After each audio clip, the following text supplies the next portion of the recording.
এখানে অলৌকিকতা অলৌকিকতা বলতে আমরা কয়েকজন মিলে আমরা একটি গরু শেয়ারে আমরা কিনে নিই। কিনে এই গরুর যে মাংসটুকু আমরা সবাই যে যার মতো শেয়ার করে বন্টন করে নিই। আমার শেয়ারের অংশটুকু আমার বাসায় নিয়ে আসা হয়।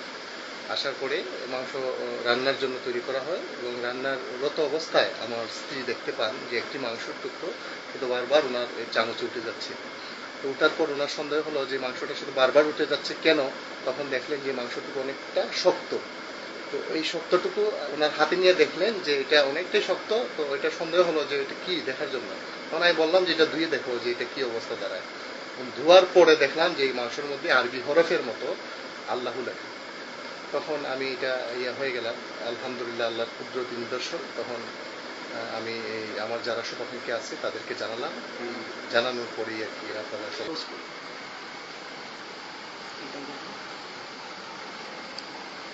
হচ্ছে এর একটু পরেই আমি যখন অপর পৃষ্ঠাটা উল্টিয়ে দেখলাম তখন দেখলাম ওই অপর পৃষ্ঠায় আবার মোহাম্মদ লেখা, একদিকে আল্লাহ লেখা একদিকে মোহাম্মদ।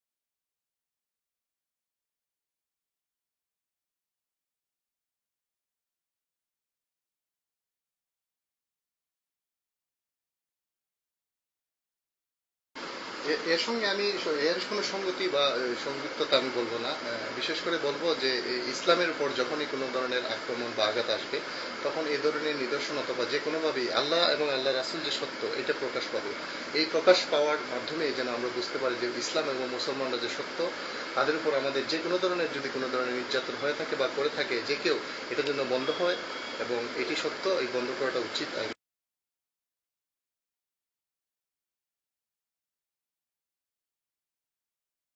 জি অবশ্যই, বিশেষ করে এখানে এখানে আল্লাহ এবং আল্লাহ রাসুল সাল্লাহ সাল্লামের নাম রয়েছে। এখানে এ নিয়ে কোনো ধরনের আমার দৃষ্টিতে কোনো ধরনের নেই। যে কেউ চাইলে এটা যে কোনো ধরনের পরীক্ষা নিরীক্ষা করা।